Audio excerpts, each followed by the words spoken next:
Hi. Okay, we're going to address a couple of questions that I received regarding the custom Raglan sweater that we're making in class. And these have to do with the cast on. So after you do all of your calculations and figure out your number of stitches that you're going to need for your sleeve and the back, then you'll cast on. And what you'll be doing is casting on one stitch, placing marker A, casting on a second stitch, placing marker B, then casting on the number of sleeve stitches that you need for your size based on your calculations, placing a second marker B, casting on the number of stitches that you calculated for the back, place on another marker B, cast on the number of stitches that you need for the second sleeve based on your calculations, another marker B, one more stitch, second marker A, and a last stitch. Now what you're going to be doing is you're going to be increasing. You can use a KFB increase in the very first stitch, slip your marker over, then you're going to increase before and after each B marker.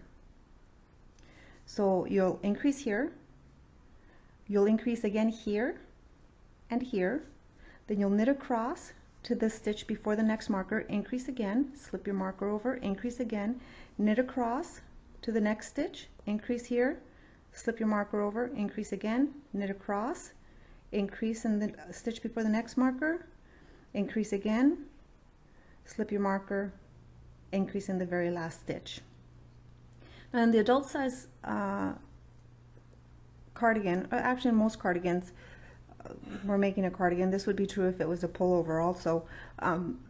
You need to lower the front of the neck so that the sweater will be comfortable when you wear it, and that's why we're increasing here.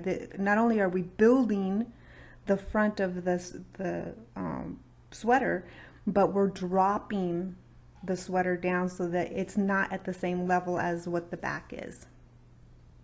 So that's what's happening with that. Now as you increase, eventually, well, let me bring that back. Eventually you will have added the number of stitches that you need for the front of your sweater according to your calculations. So you'll just count how many stitches you have here, and maybe you needed to add 7 or 5 or whatever the number is. So once you've achieved that number of stitches cast on here and here, then and I'm saying cast on, but you're getting them on there because you're increasing in the very first stitch. So on the next row you're going to have two stitches here. You'll increase in the first one, and you'll increase in the last one, and then you'll increase in the first one and knit 2, and so forth until you have all of your stitches added in. And then the directions will tell you to cast on the remaining number of stitches that you'll need either for your button band, or to, if you're making a cardigan, or for your front of your sweater, if you're going to join and knit in the round to make a pullover. Incidentally, you may not cast on your button band stitches if you're going to pick up your button band later. So there's a lot of design options and decisions that you get to make, but you don't have to make them right away. You can make them as you go. Okay, so after you've been increasing for a while, you're going to get something that looks like this.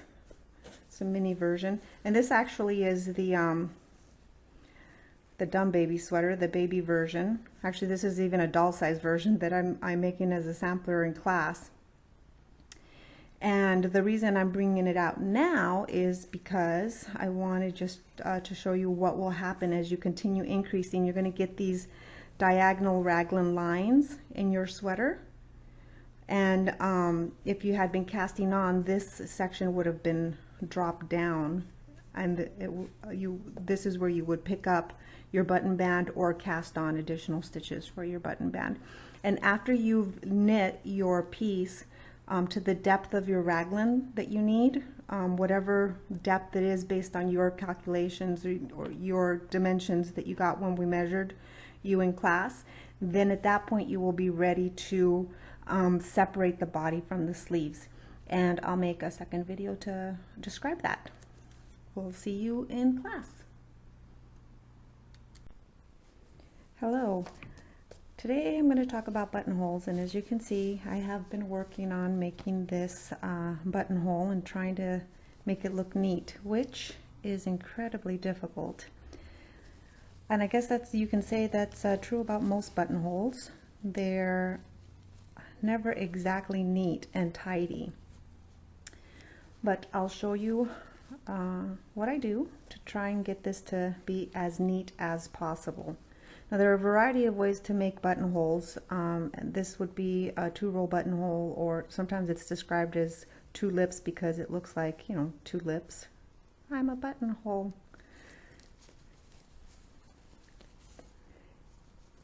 So this is how it goes. Knit up to the point where you want the buttonhole. So I'm going to knit in 6 stitches. 1, 2, 3, 4, 5, 6. Bring the yarn forward as if to purl. Slip the next stitch over purlwise. Take the yarn back, and at this point you can drop the yarn for the time being. Slip the next stitch and bind that stitch off. This is 1 bound off stitch. I want 4 stitches bound off, so I'll repeat that. 2, 3,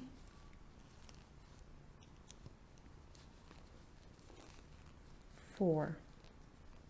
Okay, now this resulting stitch is going to go on my left needle, and I'll forget about it for now. Now over here is where it gets a little tricky, and this is where I deviate from the standard instructions, so I'll try to describe as best I can what I'm doing. Here's the strand from where I wrapped earlier when I brought the yarn forward. See, if I pull on it, it comes pretty loose. So what I'm going to do is I'm going to go underneath that strand and underneath this other strand here. That is actually that first stitch I had, the first stitch I slipped that got bound off. Okay, so I'm going to go underneath that strand and then into that stitch there. And I'm going to pull on them fairly vigorously to put them both back onto the left needle. And I'm going to go ahead and pull up a stitch. There's my stitch. Now I'm going to turn my work around. And what I've got here, you can see what looks like 2 purls. So I'm going to take the bottommost one and put it up on the needle. And I'm going to go into this stitch and pull up another loop. This is like a cable cast on, but I'm actually wrapping in front and pulling back as if I was going to purl. And I'll stick that stitch back on my left needle, and I'll do the same thing again. And as if to purl, go over, purl back onto the left needle. That is my 3rd stitch. So 1, 2, 3, 4. And I'm going to put on here 1 more stitch than I cast off earlier. So earlier I cast off 4, now I should have 5, not including the first one I slipped up, which is here. You can see this is where the yarn, that's just a stitch that I pulled up earlier. So I've got 1, 2, 3, 4, and 5. Okay, now I'm going to turn back around again, and I'm going to take the last stitch I cast on and slip it onto my left needle and knit it together with the first stitch on the left needle. Oops. Knit it together, pull on that pretty tight, and then knit across the row.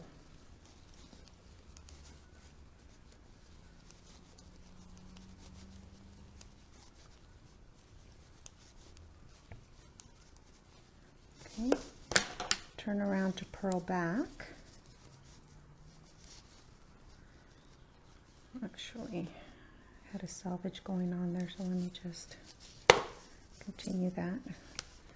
Okay, so knit that first stitch, which is a selvage stitch, and then purl across to my buttonhole. And I should be there in just another couple of stitches. Okay, here's my the beginning of my buttonhole, and I can see where I've got this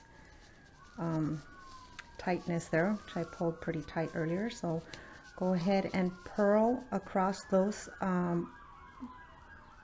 buttonhole stitches. So that's 1, 2, 3, 4.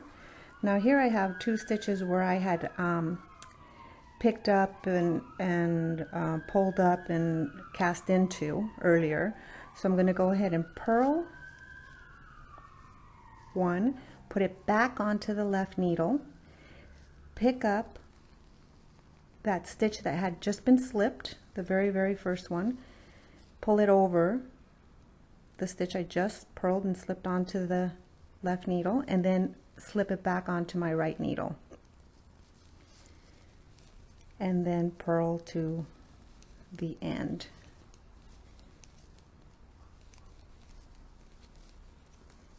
And forgot my selvage stitch again. Okay, now when I turn it around, here is my buttonhole. And the whole purpose of slipping stitches and knitting stuff together on the buttonhole is so that the corners are tight. We want the corners to be as tight as possible, and we don't want the buttonhole to gape. We want it to remain as closed as possible when it's not doing its job of holding a button.